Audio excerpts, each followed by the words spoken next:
Bulletproof Radio, a state of high performance. Hey, it's Dave Asprey with Bulletproof Radio. Today's cool fact of the day is that the reason people find tea so relaxing might be the L-theanine in it. L-theanine is an amino acid that you can take as a common supplement that makes you relax without making you want to sleep. It can also increase your memory and focus, and it can actually increase alpha brainwaves, so you might even get more lucid dreams from it.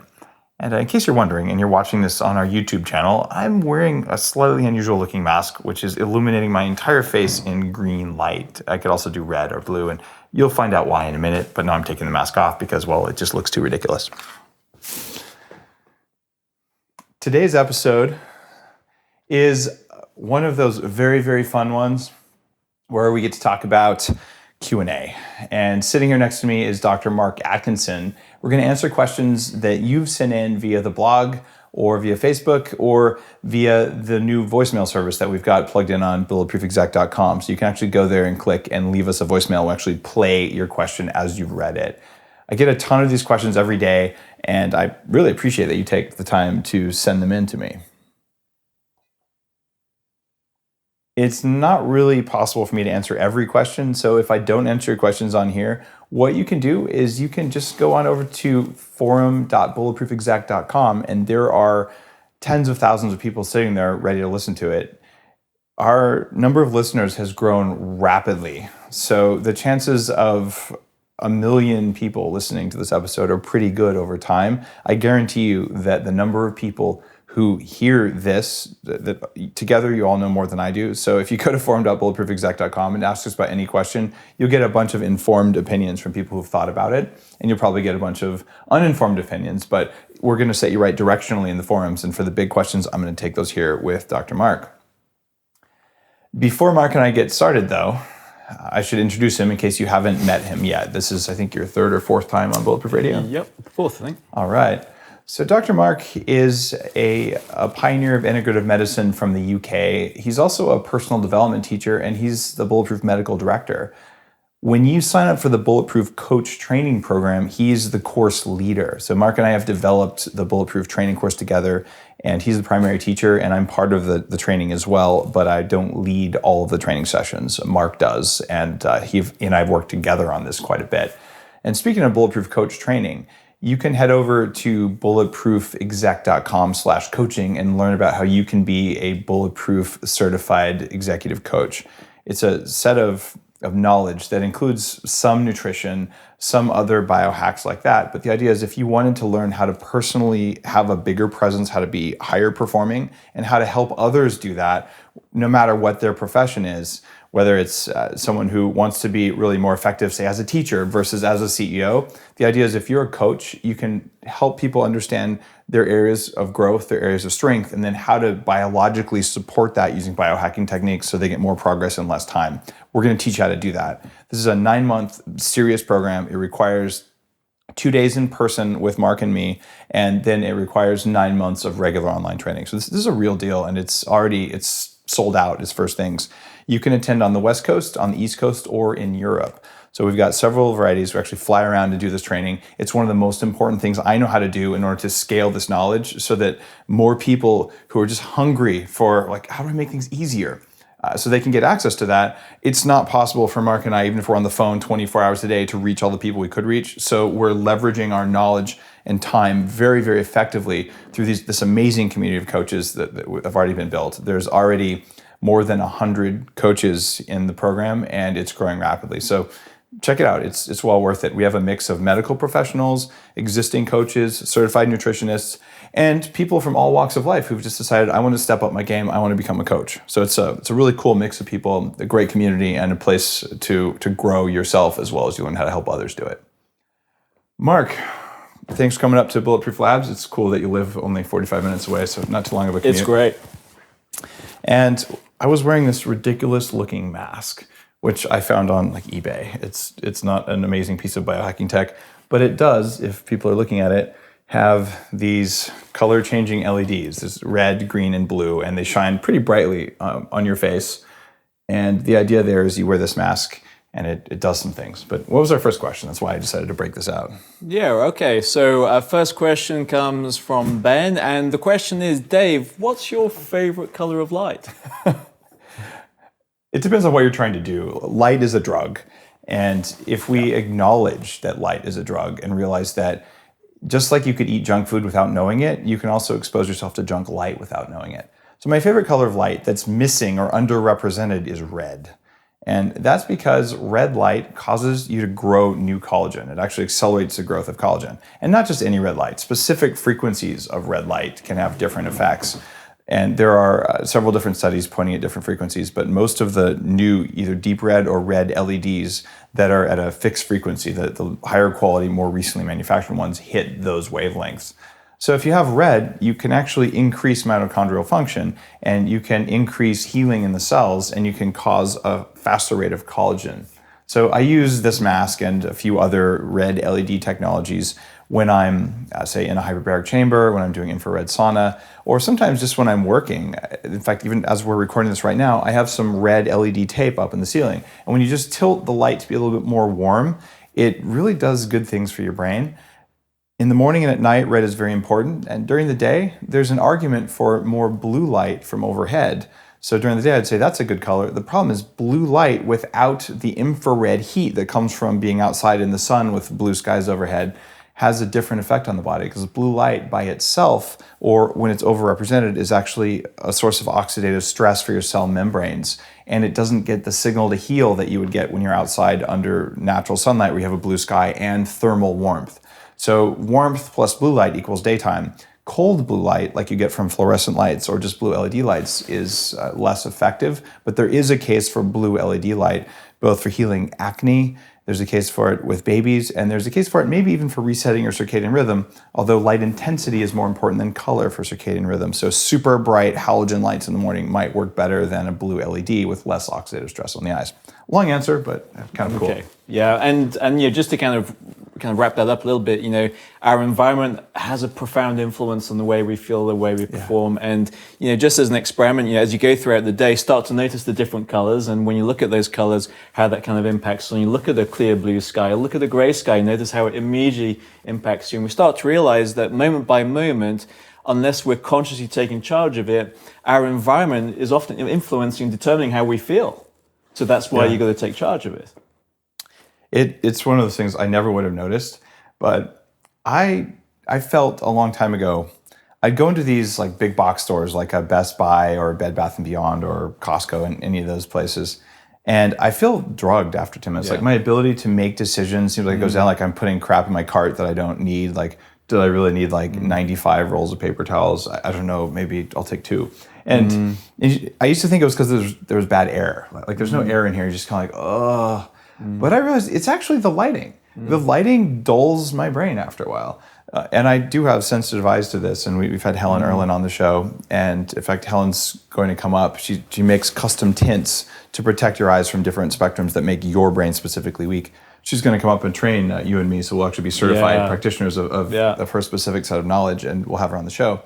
But what's really interesting, if I wear my Erlin lenses or just regular sunglasses and I put a hat on, I don't get drugged when I'm in stores anymore. And what's going on there is the blue light's overrepresented in those uncovered fluorescent lights, and the stores are over-illuminated, and there's no shadows anywhere. And we're supposed to have shadows. Shadows tell our brains where the ground is. So basically, it starts to increase the metabolic requirements in the brain, and eventually I just kind of hit a wall, and I'm like kind of drooling on myself, and then I'm just mindlessly spending money. So, oh my God, lights can do that? Yeah. Light matters. And i.e. light and color is a source of stress. Yeah. As well as a source of nourishment as well. Correct. And then compound on top of that is, of course, then noise pollution. So you go into a noisy place with the wrong lighting, surrounded by noise, then what happens is the body goes into a stress reaction. Yeah. And then when you're in stress, stress creates, stupidity. Bad decisions flow from stress. And so, and this all happens unconsciously. So that's what we're kind of saying. We share these kind of things not just to give you information, it's for you to then take that information and experiment, notice when you're in different environments, surrounded by different people, how that impacts on you. And then you can choose where you go, or you can choose how long you're going to be in a certain situation for before you extract yourself.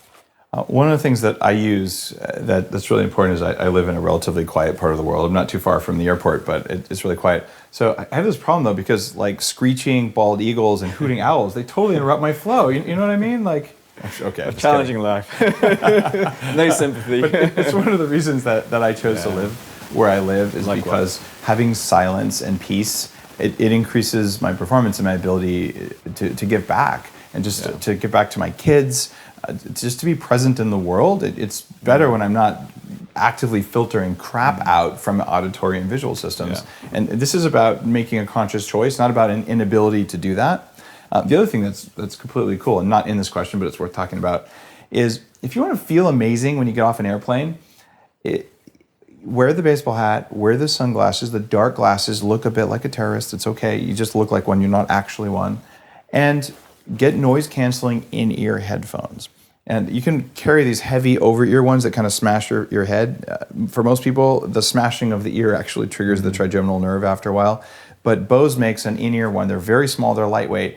And the stewardess can come up to like offer you something to drink, and all you hear is nothing. And it cuts all that background airplane noise out. So all of a sudden you're sitting in an airplane, you don't get bright like beams of sunlight from the side, which are actually stressful because we're meant to have sunlight from above and it activates half your brain, not the other half.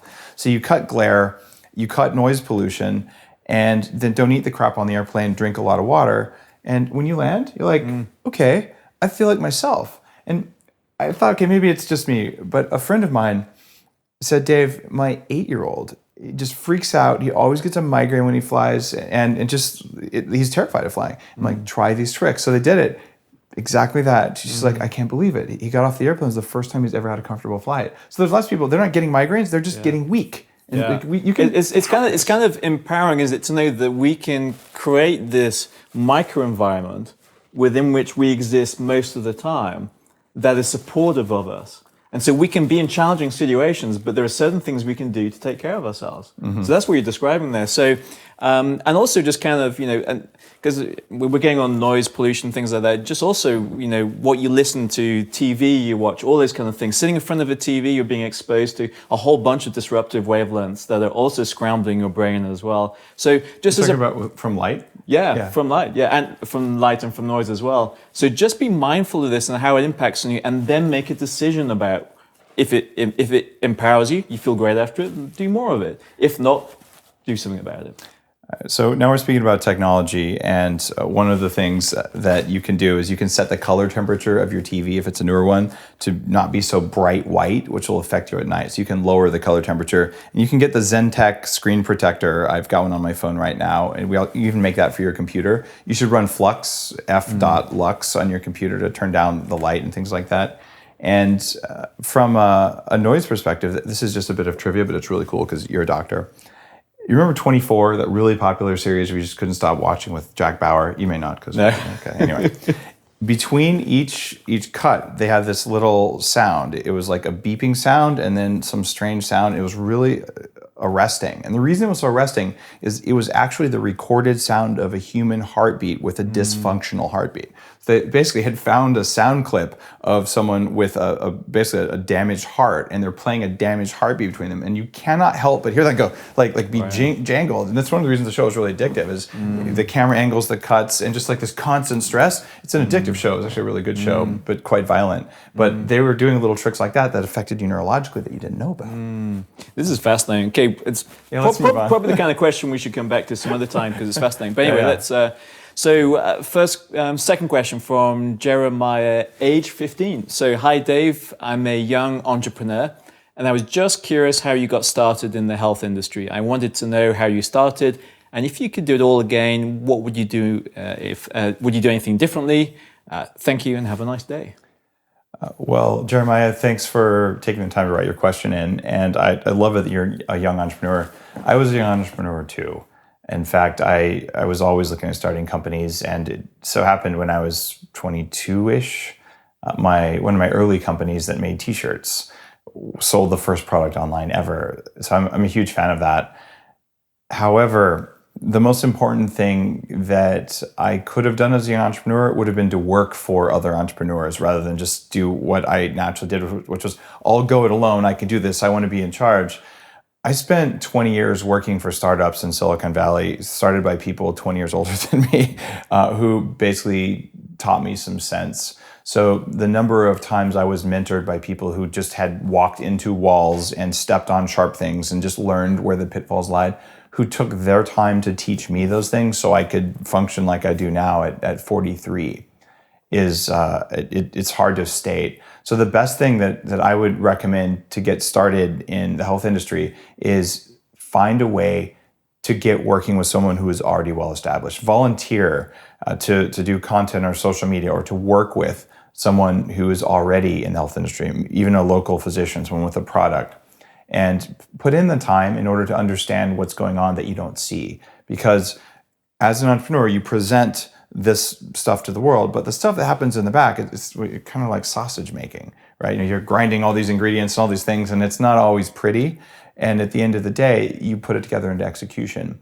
But if you want to learn how to build an effective team, find someone who's an amazing team leader and who just has a sense of leadership that's tangible to you, and then become a part of their team, and then ask them how they build the team, and watch how they build the team, and watch how they fire people who don't perform, and learn from that.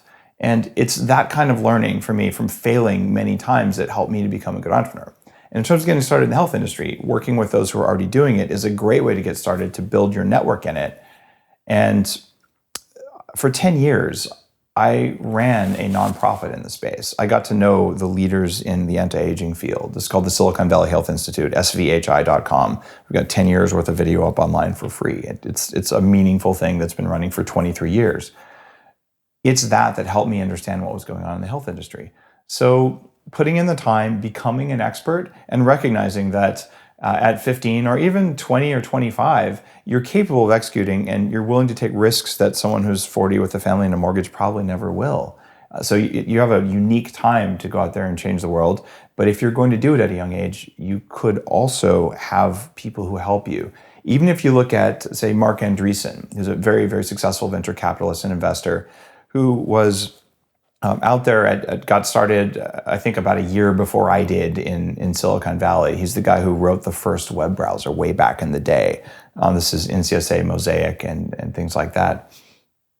What you'll find with Mark is that working with him since his very early entrepreneurial debuts was a guy named Jim someone or another who came out of Sun Microsystems. And what you'll find is that young entrepreneurs oftentimes have very, very experienced advisors, and they have enough control of their ego so that they're willing to accept advice from people who've been there before. You put together a strong board of directors, a strong board of advisors, and you listen and execute on that advice. And I wish I had been less stubborn than I used to be, because I probably would have done even more than I have so far.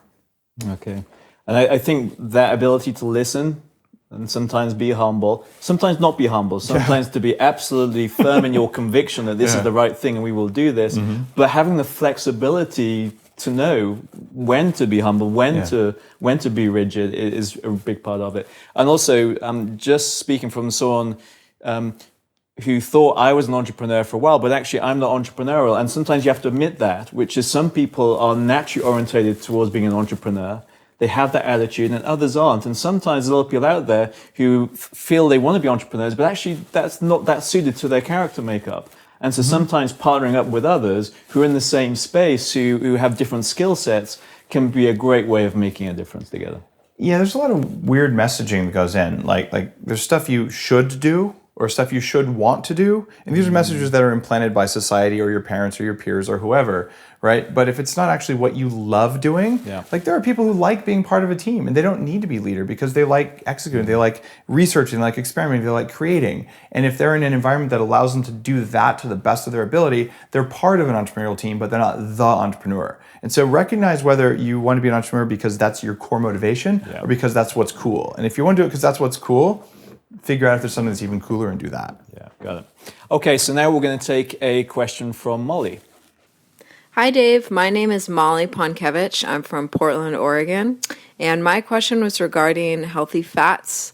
I was diagnosed with Lyme disease about a year ago, and I've noticed on the diet, I get quite nauseous after eating a lot of the fats, like the coconut oil and whatnot in my coffee. And my digestive system is pretty much shot from the Lyme.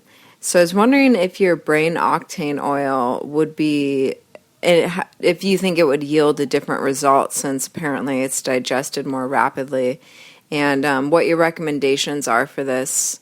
I'm sure you've had this inquiry before, but anyhow, I love your podcast and I love everything that you share, and I hope to continue on the Bulletproof diet regardless of the obstacles. And have a good day. Bye. Thanks, Molly. Definitely try brain octane versus coconut oil. It actually gives me indigestion to write in the Bulletproof diet, or use coconut oil, because brain octane oil is about 5% of what's in coconut oil. It's just very hard to get that kind of oil from nature. And brain octane oil is not digested.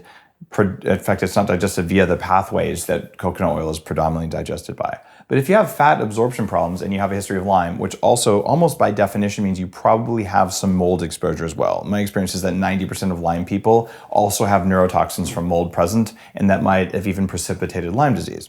Because my other experience as being a co-founder of a medical testing company that could test for active Lyme disease was that 98% of people have Lyme DNA present in their urine. So you already have Lyme spirochetes present, you're just not sick. And what gets you sick? When something else takes you down. And quite often it's, I moved into that moldy bedroom for 2 months and then I got Lyme disease, but I also had mold poisoning at the same time. So the number of Lyme people who respond to mold treatments is pretty remarkable. And then your immune system comes back online and cleans up the Lyme. You may also need to treat the Lyme directly with antibiotics and things like that. There's a lot of variability out there, but do be aware of that. That said, your digestion shot, betaine HCl. There's certainly in the forums, there's going to be instructions about this, but there's something called not bowel titration. This is just called titration. In other words, you take betaine HCl, which is stomach acid. Take 1 capsule with a meal, and if you don't get heartburn, next meal take 2. And just keep adding 1 until you get heartburn, then you back off 1 from there. For many years, I had to take 6 grams of betaine HCl, which is a huge dose. That's 6 large capsules to digest my meals. I don't have to take any now. And I might take 1 or 2 if it's a really fatty meal, but that's just because your stomach acid production declines with age. So this is one thing that's going to help you right now. And the feeling you get when you have Lyme disease or mold toxicity, when you get ketones, is pretty amazing. And the most rapid way you can get ketones in your diet is to actually take brain octane oil, pour that stuff in, and have brain octane oil. And it will go via something called beta-hydroxybutyrate, and then to coenzyme A, and then ATP. It's only 3 steps compared to 26 steps to get energy from glucose. So try brain octane. It has no flavor. It doesn't change the taste of anything other than to make it taste better because it activates fat receptors without containing a fatty flavor. So it's culinarily very interesting. And I actually put brain octane in my coffee, obviously, but I put it on all of my food. I just sprinkle a little bit on every meal. And I don't have energy dips ever because I have a background level of ketones. And this isn't about being in full-blown nutritional ketosis. It's about having enough ketones that my energy is always stable. When you have Lyme or mold, your energy is never stable. And this is a way to basically fill in those valleys that come from swinging blood sugar and to let your gut come back online. If you listen to the podcast with Donna Gates, who is the founder of the Body Ecology Diet, which is essentially where the GAPS diet originated, you'll find that she's talking about how she loves brain octane for gut health because it really can help with that as well. Okay, that's pretty comprehensive, so I think we're good. Okay, next question is from Evan, age 31. Why does 300 milligrams of alpha-lipoic acid leave me extremely dehydrated? Taken for at least 2 days, my old disc injuries flare up. Shall I take this one? This is interesting. I have some theories. I want to hear yours. Yeah, so just to back up a little bit, so alpha-lipoic acid is a fat and water-soluble antioxidant. The cells of our body actually naturally produce in very, very small amounts. It's super important because it helps to recycle other antioxidants such as vitamin C, E, glutathione. It helps glutathione production, which supports detoxification. It's also really important in energy production as well. So we do need alpha-lipoic acid. And actually in Germany, doctors use alpha-lipoic acid to treat peripheral neuropathies caused by diabetes. So I saw this question, I thought, okay, I'm going to research it because I've never heard of dehydration. So classically, if someone's a little bit sensitive to alpha-lipoic acid, you get nausea, sometimes a skin rash. I researched dehydration, and there's one report of dehydration to the FDA about alpha lipoic acid. So this is an unusual reaction. And for a lot of people, alpha lipoic acid is actually anti-inflammatory. So the first question is, well, what source is this alpha lipoic acid? Is it high quality? Is it the R form of alpha lipoic acid? I was going to go there. Okay, you got that. Okay, so there's two forms of alpha lipoic acid, R and L. R is the natural one, and basically what they are, they're isomers, and it basically means they have exactly the same atoms, but they're configured in different ways. And so we know that the body utilizes and preferentially uses R form alpha lipoic acid. So make sure you're taking that right form. And also, alpha lipoic acid, goes very well with N-acetylcysteine, the synergistic. So you could try it with NAC as well. They kind of pack a pretty powerful punch together. Your thoughts?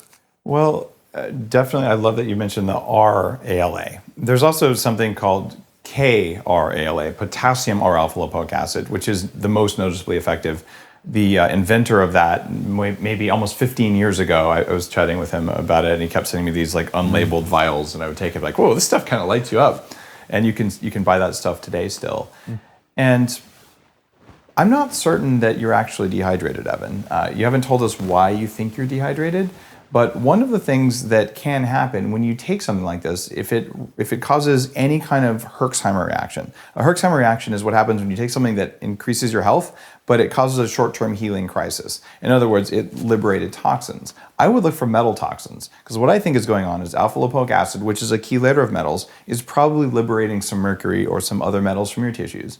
And when that happens, then the body's like, oh my God, I need to dilute this to excrete it. So when you get toxins, whether they're from moldy coffee, and yes, moldy coffee makes you have to pee more rapidly with less volume than normal coffee, and things like that, any kind of toxin there that is affecting the kidney specifically or the bladder will trigger your body to pull liquid out of your plasma. And it does that because the solution to pollution is dilution. So now it's dehydrated your tissues to get liquid to make you pee. And then just to get this out, because if it doesn't take that pollutant and dilute it, it's actually going to cause more damage.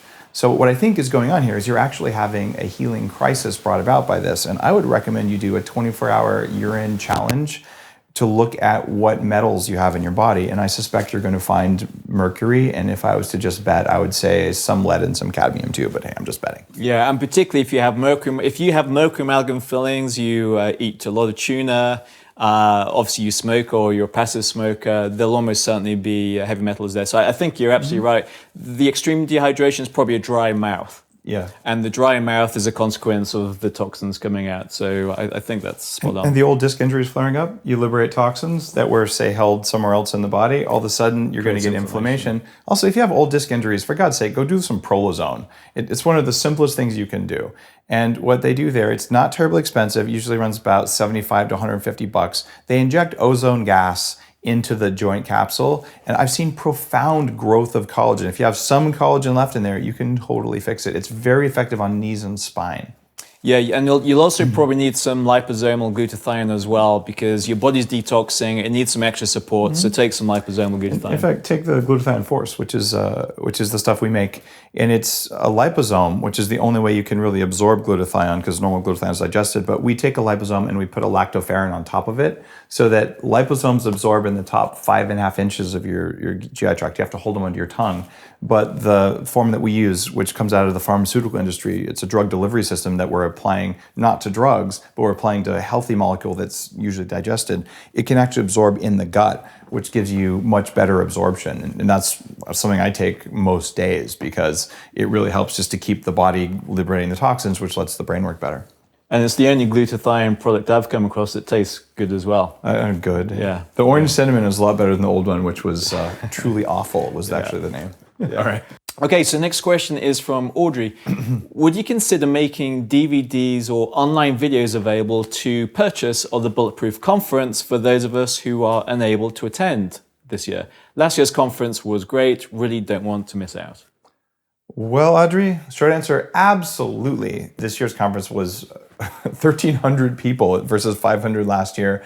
The presentations were over the top amazing. And I couldn't have been more pleased and amazed with how the conference came out. And in fact, it just got a major piece written in the New York Times Magazine covering the Bulletproof Conference. So it was an honor to be there, to be honest, and just to see all the energy there. So we captured that in the videos, and you'll absolutely have access to those as soon as the edits are done, I promise. Okay. Next question from Paul. So I commute daily to work in London, 8 miles each way. And whilst I generally avoid major roads and wear an air filter mask for cycling, I've noticed every now and then arriving to work with a chest cough and phlegm. Sometimes that heavy feeling in the lung lasts for a couple of days. I was hoping for advice on what you feel I should take that would help detox my lungs body specifically for air pollution, particularly from cars. I'd like to speak to this. I'm from London. Yeah. I know that pollution well. Hundreds of thousands of people have their health compromised completely necessary from air pollution. Or go to Beijing, where it's worse. It's insane. Yeah. And we're now starting to realize air pollution creates a lot of premature death, has a negative impact on quality of life. Lowers IQ. Lowers IQ. And there's actually a study came out this year relating to pollution in London that estimated 9,500 Londoners die each year because of air pollution. And in the entire of UK, that figure's closer to 80,000 people each year. Wow. Just from air pollution. And there were two main culprits.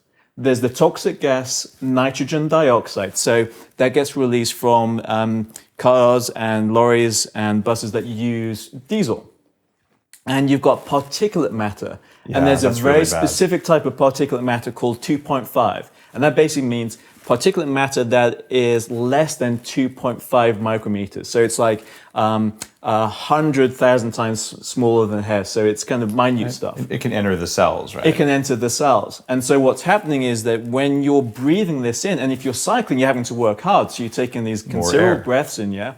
And it's compromising health. So what you're describing there is a big red flag warning. It's saying that already the pollution's starting to affect you. And there's a whole bunch of things you can do about it. First of all, you can make a decision to move. You can make a decision to actually say, you know what, this is affecting my health, it's affecting my family health. I no longer want to expose myself to this, given the compelling data that this affects people's health. So you always have that decision that may be not practical or realistic, and I understand that. The next thing is a particular type of air filter mask. It's called N99. It filters out 99% of particulate matter. And then you've got to be having your antioxidants, the liposomal glutathione, the NAC, the ALA, vitamin D is really important as well. I'm really pleased you wrote in with this question, because it's something that very few people know about. It's hugely important. It's one of the reasons I used to be an avid cyclist years ago when I was 300 pounds, and I actually had wheels on my bike with extra spokes.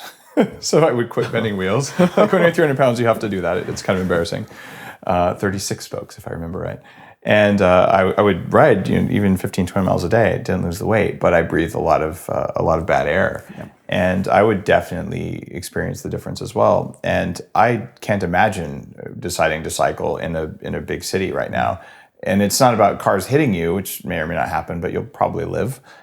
But it's more about just that constant exposure to that stuff. Like I put my car on recirculate when I'm driving the city. It's an air conditioning setting, and most modern good cars have an air filtration system anyway, because breathing diesel exhaust is so well established to just be bad for you on every level. And now we have like the VWs, which maybe don't even have the same diesel environmental correctness we thought, although that might have not been exhaust related. That was just fuel consumption. Yeah. So one thing that might be effective for you is actually nebulized glutathione. And you cannot nebulize glutathione force, which is the Bulletproof glutathione product. You want to be pulling systemic stuff from your tissues. But this would be a really useful thing for you, I think, because it actually gets into the lungs directly. You also should be taking a lot more vitamin C than the average person, several grams a day. Unfortunately, in the EU, thanks to this very oppressive set of legislation called the Codex, the upper dose of vitamin C you can buy there is 500 milligrams per capsule versus 1 gram in the rest of the free world. So number one, you should be complaining to your government about the fact that they're telling you exactly how much vitamin C you can take. It's none of their business, frankly. But you should be taking several grams a day.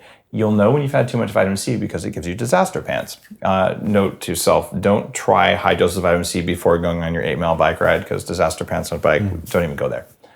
And what you'll also find is that hyperbaric oxygen can do wonders for bringing that detox of your lungs and your body back online. So if you have an opportunity to spend a little while in a hyperbaric chamber, even a couple times a month, it can help to bring oxygen back to those parts of you that have been exposed to the carbon dioxide, and specifically carbon monoxide that you're breathing when you're riding in a polluted environment like that.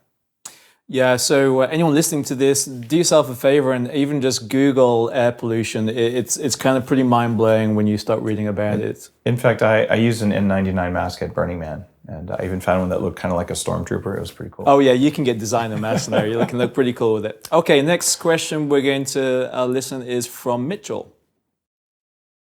Hi Dave, what biohack can you do to bring about on-demand creativity on a budget?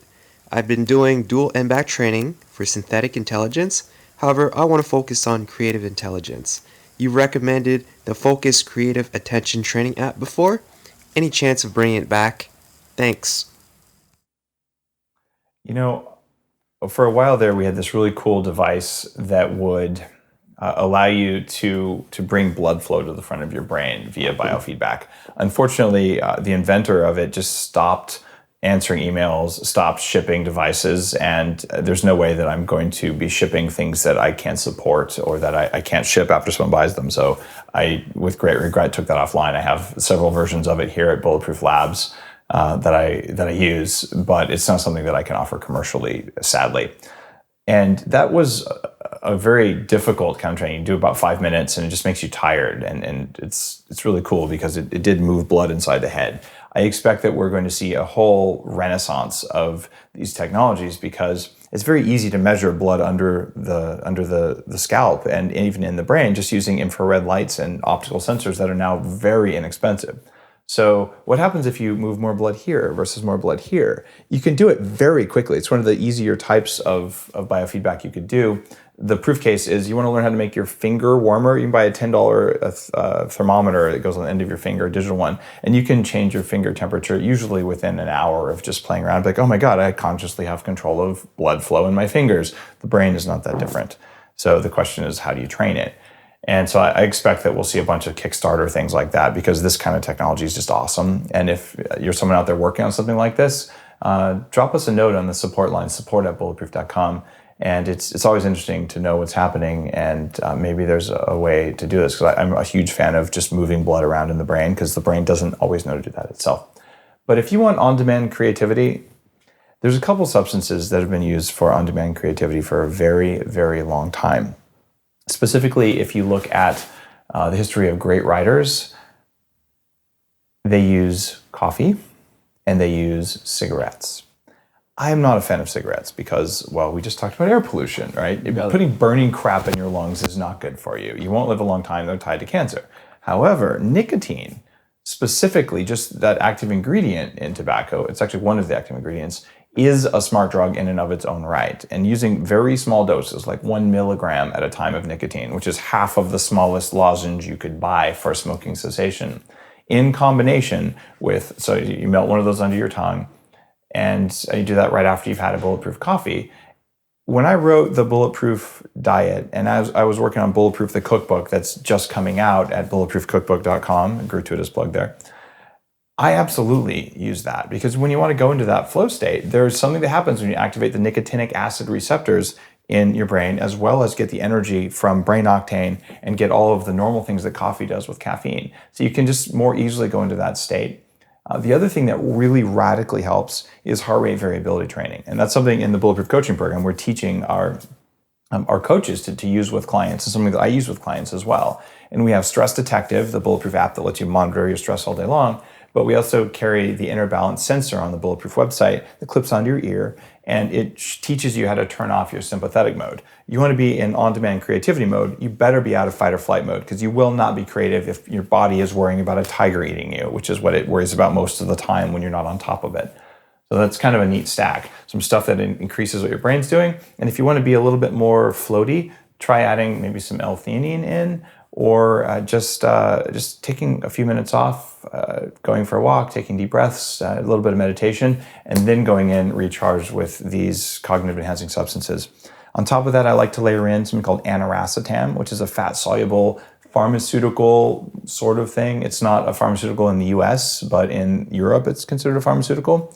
And that stuff increases memory I/O, which is your ability to get things in and out of your memory. I've been on aniracetam or one of the other racetams most of the time for 15 years. I'm on aniracetam right now, which is one of the reasons I haven't said probably more than once in this episode.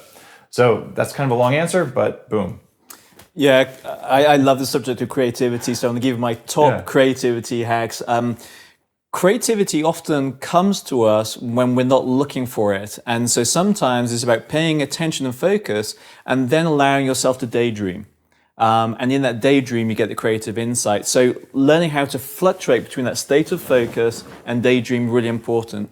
The big area that I'm kind of working on right now is actually lucid dreaming, so hacking dreams. And that's a profound way to access creative insight. And so the whole idea of lucid dreaming is you become awake whilst within the dream and you realize you're awake. And what you can do when you start to lucid dream is you can actually ask for insights, creative insights into challenges and problems, or insights into even kind of, as I did it for myself, writing a book or how you deal with a challenge, and it literally will come to you in that dream, and then you bring it into waking life. Yeah. So there's some really cool ways of being creative.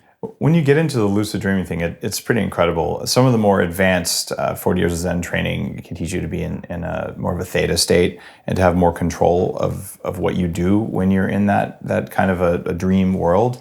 And there's even some kind of, they sound a little weird, and stuff I've come across going back at least 15 years. There's like a little device that you carry or a watch or a thing you put on your belt. And sometimes when you first start lucid dreaming, you can be like, am I actually in a dream? Because it's so real and you're not sure. And the idea is you're supposed to look at the device and like the light will be on if you're in the real world, or off when you're in a dream, or vice versa. But here's the interesting thing. You carry the device to make you think about whether you're dreaming or not to actually, the device cannot work in the dream, but your mind knows the device works. So then in the dream, it sends you a signal so you can become aware that it's a dream, instead of like, why is the world so interesting? The way we often think when we're in a dream. We're like, oh, that's kind of cool. This doesn't seem real. And then we have the desires we would normally have in a dream. But if there's a little signal somewhere in the dream that goes, oh, wait, this is a dream. Yay, now I can make it rain cats or whatever you always wanted it to do. So. Yeah, lucid dreaming is great, and lucid dreaming actually is the foundation for lucid living. So, so lucid dreaming, the one that I do is I tell myself throughout the day, when I see my hands in my dreaming sleep, that means I'm dreaming. And so what will happen is I'll be dreaming, and they'll notice my hands, and then bang, it's like, wow, I'm awake. And then the key is not to get too overexcited, because then you pop out of it as well. That was my challenge. And the first time you do it, you can't help but be excited. It's like, wow. Like, woohoo! And then you're out. And then it's out. But there's loads of resources out there on lucid dreaming. If you're into creativity, take a look at it. Yep. Okay, so next question from Adrienne, age 39. Dave, I regularly listen to your podcast and I appreciate what you and your guests have to say. I have chronic mouth ulcers that recur and cycle in approximately 2-week periods, leaving me in a state of both chronic pain and stress. This is not a symptom of herpes virus, although that virus may play a role in the autoimmune attack. If I am lucky, I get 2 days in that cycle pain-free. Do you have any tips on how to hack this problem, or at least settle the pain when they occur? Questions like this make me incredibly grateful to be doing Bulletproof Radio and just all of Bulletproof. I had these damned mouth ulcers the entire time I was a teenager, up till my mid-20s, and I finally hacked the problem. They weren't apparently herpes related. I'd get them along the edges of my lips, not on the outside edge, which is typically herpes, but on the inside edge, these little white things. When I was like 16, I remember I used to take a lighter and a sharp knife, and I would get the end of it red hot, and I would like burn them, which hurt like hell, right? But I would do this because I was convinced it was some sort of infectious thing, and they tortured me. You know what? food sensitivities. So number one, Adrian, go out there and spend a couple $100 and get a food allergy panel and find out if you're allergic to something. Wheat, dairy, potentially eggs are the most likely triggers. It is probably one of those things. It could be soy, it could be corn. You eliminate that, they may go away. The second thing that will trigger those things is mold. And if you're getting environmental mold, which I was getting as a kid, I lived in a moldy bedroom and didn't know it, or if you're eating certain foods with molds that you're sensitive to in them, they can cause those things as well. What's interesting about you, though, is it's approximately every 2 weeks, and your name is Adrian, and you're right at the age of perimenopause. You're 39, so you probably are either in perimenopause or you're about to go into it. So because of the 2-week cycle, there may be a hormone-related thing. It could be that your cortisol levels get too depressed at a certain point, so you're not suppressing these things. So you could look at whether your cortisol is dysregulated, you have adrenal dysfunction, but adrenal dysfunction doesn't cause these. Either food allergies or mold allergies or potentially the direct effect of mold toxins, which are correlated with both vaginal and rectal and oral lesions in animals. So this is a hackable problem. You do not have to live with this. I lived with it for so long, and I have not had one of those in so many years. I'm grateful, and if one comes back, I know exactly why it was my fault and what to do about it. Yeah, I mean, no one should ever have to live with mouth ulcers. They're so painful. They cause so much misery. A couple of things came to mind. This may not be applicable to you, but for some people listening to this, it will be. Estrogen contraceptive pill has been linked to mouth ulcers. Yes. It can deplete zinc and cause problems with the immune system. If you're low in iron, as many women are, that can predispose you to mouth ulcers as well, as can deficiencies of folate and vitamin B12. Gluten sensitivity, wheat, dairy. I used to get mouth ulcers all the time. That was the gluten sensitivity. Okay. It's like, But hold on, are you celiac? No, I'm not. Hold on. Can you have a gluten sensitivity without being celiac? Of course you can, right? Welcome to non-celiac gluten sensitivity. You absolutely can. Yeah. And come off gluten, dairy, eggs for 2 weeks, even nightshade vegetables as well. That could actually be a big trigger. Yeah, that could Potatoes, tomatoes. Exactly. Yeah. So all of those. So take a look at that. And when you do have mouth ulcers, hopefully you're going to hack it and it won't be a problem anymore. You can use topically applied propolis, which is a honey extract, which is a natural antiseptic. Propolis. Yeah, propolis is just great. It speeds up the healing process. Slippery elm lozenges. So slippery elm creates this what's called mucilage, and it kind of coats the mouth ulcers. You can buy that in any health food store. Yep. That helps as well. Take a high potency, high quality B vitamin complex. If you're iron deficient, replace it with an absorbable form of iron. But particularly look at the mold problem, the food sensitivity problem, and we wish you well with that. But great question, because it affects a lot of people. There's a final little thing on there. The U.S. has this particularly mean perspective on pain management, where if you use something that takes away pain other than like a over-the-counter Tylenol or aspirin or an NSAID, then somehow it's bad. Medical grade 5% xylocaine or lidocaine liquid is badass. You can get it from your doctor. They sell it in ointment, but they also sell it in a liquid. If you get the liquid, it blows away Oragel and stuff like that. You're having a hard time going to sleep, they're really hurting. You take a little bit on a Q-tip or just the tip of your finger, and a little bit goes a very long way, and you pull your lip back and you just dab those things, put a Kleenex over it or a cotton ball so you don't get that and numb your whole tongue, which feels weird for a while. Let it sit there for maybe 1 minute and then just wipe it off, and you will absolutely feel nothing on your lip and you'll be able to go to sleep. So this is a short-term pain management. It's nothing like Oragel or the over-the-counter stuff. Go to your doctor and be like, no, I want the good stuff. Great. Okay, let's next one. So Danielle, age 39. I have mercury amalgam fillings in my teeth. I will remove them as soon as I can. In the meantime, how bad is this stuff, having it in your teeth, and what could I do in the meanwhile before removing it? So I'd like to speak to this. So why don't you start? Yeah, I've had mercury toxicity too, but you've treated it more than I have. I'm going to get my high horse here. Get on it, make it big. This is it. Let's put it this way. Mercury is the most poisonous, non-radioactive substance on the planet. It has no place in the human mouth. It's been used for over 100 years, and there is compelling evidence that mercury is neurotoxic, nephrotoxic, damages your heart, your nervous system.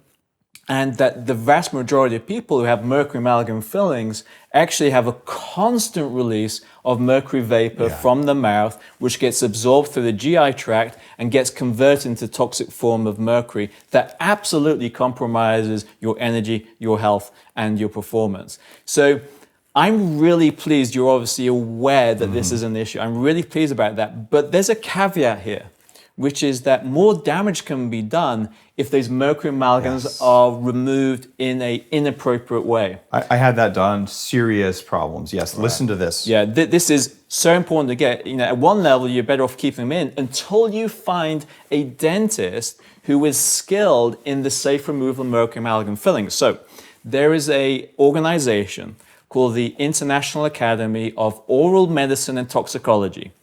And it consists of dentists and doctors throughout the world who understand that the problem of mercury toxicity and how to safely and responsibly remove mercury amalgam fillings, and do so whilst on a program of detoxification and antioxidants.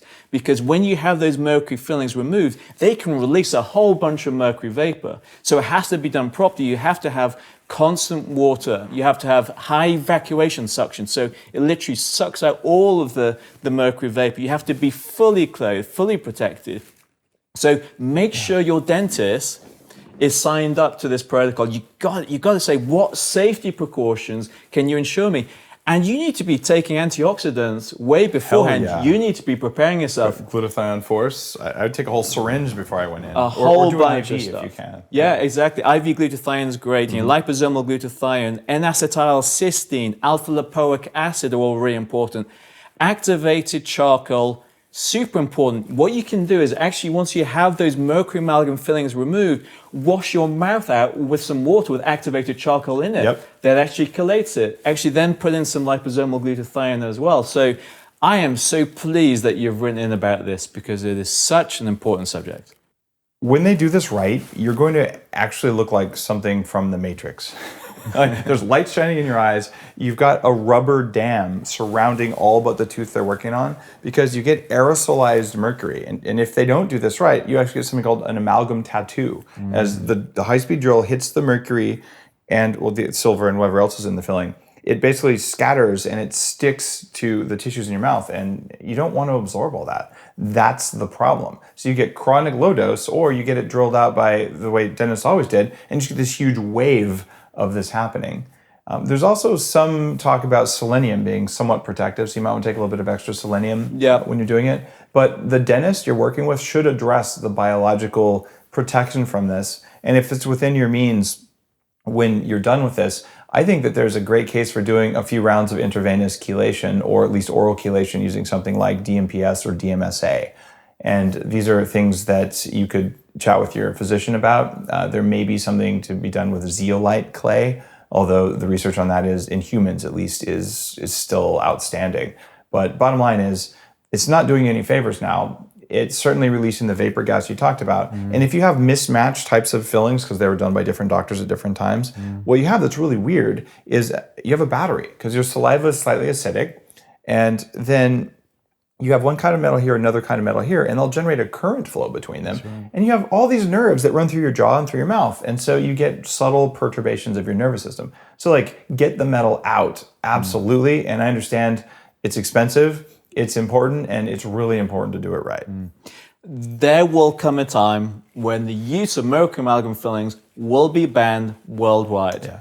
There will come a time. And if you're listening to this podcast and you can taste metal in your mouth, that's a big sign. If you have problems with brain fog and unexplained nervous system problems, and I've come across many patients like this, consider mercury amalgam fillings being a problem. Okay, so our next question is Josh, age 28. Hi, Dave. I absolutely love your coffee, and I've always wanted to try and roast beans myself. I was wondering if you knew how I could get your beans green or unroasted from the source. If that's not an option, then would you be willing to suggest any specific regions where buying green beans would be a wise choice? Well, this is a tough question. It's not economically feasible to sell the green coffee. There's no way you could get our beans green or unroasted from the source except from us, because we were working directly with the Bulletproof plantation and Bulletproof processing to get them. So I've looked at just demand for green bulletproof coffee beans, and it's very, very low. So it would cost just tens of thousands of dollars to roll out a product like that, and it would mostly not be used. So unfortunately, I'd like to accommodate that request, but there just isn't enough need for unroasted coffee beans for that to make sense. You'll also find that when you roast them, that you lose a lot of the bean. They become lighter when they're roasted. So a pound of green coffee beans does not yield a pound of roasted coffee beans. So they actually become more expensive that way. However, the cost of roasting them is deducted. So when you buy green coffee beans, they're usually less expensive than roasted coffee beans, but they're less expensive because you get less finished coffee from them, and it takes work to get that coffee out of them. And so where would you go to get, as a region, to buy green beans? The second blog post I ever wrote has been used by everyone in the coffee industry now to promote the supposedly safe coffee beans. And I'm the one who published the research for that. So here's the deal. If you want to reduce the likelihood, but not the total amount, of getting mold, or specifically secondary metabolites of mold called mycotoxins, in your coffee, what you do is you look for coffee that comes from a Central American region, which just tends to have better quality. That said, you can find some clean coffees from other parts of the world as well. We're just flipping a coin. We're just playing the odds here. And back before I developed the lab testing, and specifically the process that we change at the the process we change at the green coffee processing facility, before all of that, I would go in and I would follow this algorithm that is now published. And you say, I want a Central American coffee. And you say, I want washed coffee. Because studies show that washed coffee, which is fermented and does have mold toxins, that it has less mold toxins on average than natural processed coffee. So by eliminating natural processed coffee, and by going for a part of the world, Central America, that typically has less of the bad molds, you can statistically reduce the likelihood of getting mold. However, I found I was still throwing out somewhere around 2/3 of the coffee that I was spending $20 a pound on, the high-end coffees, because I'd drink them and I'd feel the sympathetic activation, and I can actually sense the molds in these things because I've had the misfortune of living in moldy houses several times, and I'm primed to be sensitive to this stuff. So that was the genesis of Bulletproof Coffee. Like, I just wanted coffee. Actually, that's the genesis of Bulletproof Coffee beans. Bulletproof Coffee had some other stuff in it. I just wanted coffee that would not cause the jitter and crankiness and just the really strong result I get. And that same result in other people causes, the afternoon brain fog. It came from drinking coffee in the morning that had mold toxins in it. Why? Because the body needs more glucose in order to deal with toxins than it doesn't, and you can get blood sugar crashes. There's all sorts of things that happen when you consume these allegedly safe levels of toxins in your coffee. Oh wait, except there are no regulations in the US, so you don't know what the levels are, unlike Europe, where even there, probably 5% of the coffee exceeds their regulatory limits, according to a recent study in Spain. So the short answer is washed coffee from Central America, but you still have a 2/3 chance of getting moldy coffee. The mold forms as the coffee is fermenting in these big open wash basins. They're usually made of cement or tile with wild strains of yeast and mold and bacteria, and basically let the fruit spoil and get mushy so you can wash it off more easily. The Bulletproof process is a continuous flow process, and I've actually got some video footage coming out for you where there's these 3 big white pipes that we installed that carry our coffee beans across the fermentation vessels without ever going into them, so we can do continuous flow coffee processing that never stops, so that we don't allow fermentation. And that difference is profound. So there you go. If you're going to go to a coffee shop, you're going to take a risk, and your best bet is washed coffee from Central America. But if someone selling coffee tells you that that means the coffee is mold-free and that mold is a non-issue in coffee, respectfully, most world governments disagree, which is why they protect their populations and ours don't. And as someone who runs lab tests on coffee and really looks at this, check out the Bulletproof One Ugly Mug post where I write about just the most common mold toxin in coffee, where there's 34 studies looking at mold in coffee. So if someone's telling you that mold is a non-issue in coffee, they're trying to sell you something, and it's called coffee with mold in it. Okay, I think we're pretty much done. Was that the end of it? That's the end. All right. So before we end, gratitude. Thank you for listening to the show, and thank you for putting these questions in. And when you ask these questions, it gives great things for Mark and me just to chat about. So we have a great time on this, and I feel like this is adding value. The question about those little oral canker sores that are not related to herpes, the amount of suffering in my life from that, oh my God. So I just imagine that there's thousands of people listening to this going, oh, I could do something about that. And I thought of one other thing for that, and I'm going to throw it in there. If you try the Bulletproof upgraded charcoal can bind to just general toxins in the gut. My daughter's had those oral mouth sores a couple times, and I always give her the Bulletproof upgraded charcoal, because if it is toxin mediated, this is one of the things that I'm hopeful can help. I don't have a lab study to say that, but I found in my own case, when I used to get those things, like lowering my toxin exposure was helpful. So this is something that you might consider to see if it has any effect for you. And finally, everything we just talked about here, there are very valuable snippets of advice, things that are going to be really helpful. If you go to the show notes, the transcript on bulletproofexec.com, we will make it so you can just click anywhere, and we'll take you to just that part of YouTube, just a little 30-second clip that you can then share with your friends. So you don't have to share the whole episode, but if you do share the whole episode, I totally appreciate it. You also can see our conversation. We're actually sitting here live at Bulletproof Studios, showing off cool gadgets and things like that. You can watch that, and it's really worth your time to go to bulletproof.com/YouTube. That's bulletproof.com/YouTube.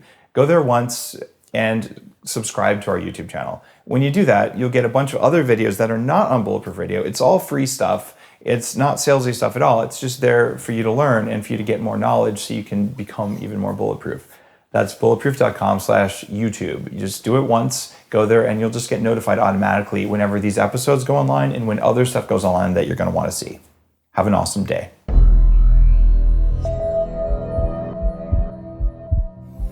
Hello, my name is Stephen McCain. I'm 41 years old. I'm a biohacker and a former Olympic gymnast. Finding Bulletproof, becoming now a coach, I can tell you that I started this process always being about myself, trying to make the most I could of myself. And now I look around in the world and you can't help but feel that I want to share this. So thank you, Bulletproof, for instilling in me something that I feel like I can contribute back to the world, and that I feel like I have an obligation to do, so that we can all feel better and be upgraded. Hi, I'm Emily Baker. I am not a health coaching type of person. I'm a deputy district attorney, so I deal all day with criminals. The shifts that have happened for me personally over the last 2 days have been amazing, and I know when I leave this coach training, not only will I be a better coach, but I'm going to be a better friend, a better employee, a better attorney, a better mom, a better wife, and I'm going to be a better person in society because I can go forward with an awareness of myself that is so powerful, because this makes me feel amazing, just like the Bulletproof diet and the Bulletproof coffee does. But this feeds your soul in a way that the Bulletproof diet feeds your body, and it's been so powerful. Well, my name is Arvid Eckenberg from Sonoma, California. I arrived enthusiastic and ostensibly very open. It didn't take long for various prejudices and beliefs to assert themselves, and I found myself discouraged. I can't do this. But damn, if it's remarkable that in just these 2 days, I realized that it's not unattainable. In fact, it's not even that difficult. So. Hi, my name's Allison Hahn. I'm from Chicago, and I am a teacher by trade. I've been in education for a while, and I wanted to really expand what I do in the education field, and I've been totally transformed in the last couple days. I thought that I would have to learn all of the science and be all absorbed into all of this knowledge and technology, and I actually found how much of the essence is really already inside me. And I think a lot of people found that there, that as long as you have this passion and that you have this awareness and this interest in making a transformation, that all of the other stuff will fall into place. And I'm very excited for this journey. Thank you very much. Hello, my name is Christian Tucker. I'm from Cleveland, Ohio. I wasn't sure exactly what to expect when I came here, but Truly, these last 2 days have been transformative, and I am really, really looking forward to more training and eventually implementing this and helping people. My name is Trudy Northcott. I'm from Auckland, New Zealand. So I showed up here 2 days ago, hoping to find what was going to help me to be a really good bulletproof coach to help everyone back in New Zealand. And you know what? I found it. These last 2 days, I can say 100% confidently, have been the best of my life, apart from giving birth to my daughter. That was number one. But this has been an amazing experience. My name is Dan Sullivan, and I'm from Maine. I'm a certified health coach, and I really wanted to take my business above and beyond. I wanted to give my clients something so much more than I have been giving them, another approach, and what Dr. Mark has been giving us has just been absolutely astounding. The energy in the room is so palpable. If you're thinking about coming to Bulletproof and becoming a coach, I would highly, highly recommend it. You're going to enjoy yourself, you're going to have a great time, and I'm just so thankful to be here.